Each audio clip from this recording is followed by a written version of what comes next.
Hello guys, আজকে কিন্তু আমি আপনাদের সাথে শেয়ার করব একটা ম্যাগি রেসিপি।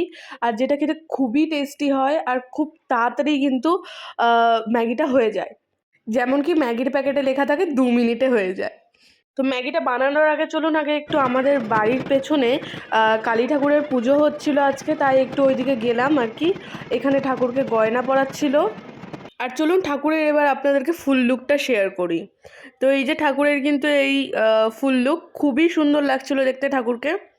তো এবার ঝটাপট বাড়ির দিকে আসলাম কারণ প্রচণ্ড খিদে পেয়েছে। 2টো ম্যাগি এনেছে, আমার কিন্তু 2টো ম্যাগি লাগবে না, একটাতেই হয়ে যাবে আমার। তো এবার কড়াই টড়াই নিয়ে আসলাম একটা ছোট্ট দেখে। আর এবার ফ্রিজ থেকে গিয়ে একটু সস বের করব আর একটা চিজ বের করব। এবার চিজ বের করা দেখে আপনি কিন্তু বুঝতেই পেরেছেন যে আমি একটু চিজি ম্যাগি করছি আজকে। তো জলটা দিয়ে এখন গরম হয়ে গেছে, ম্যাগিটা দিয়ে দিলাম আর ম্যাগির মশলা আর সসটা দিয়ে আর হচ্ছে আমি চিজটাও দিয়ে দিলাম। এবার একটু ভাবলাম অরিগানো দেবো।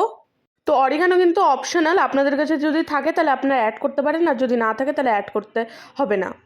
তো এখানে ম্যাগি ফুটতে শুরু করে দিয়েছে।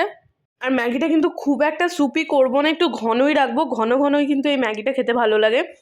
তো চলুন এবার নামিয়ে নিই। আর এবার নামানোর পর এবার খেয়ে আপনাদেরকে বলছি কেমন হয়েছে। খুবই টেস্টি হয়েছিল খেতে, আপনাদেরকে কি বলবো। আপনারা তো দেখলেনই, এটা 2 মিনিটেই হয়ে গেছে একদম। আজকের জন্য এইটুকুই, বাই।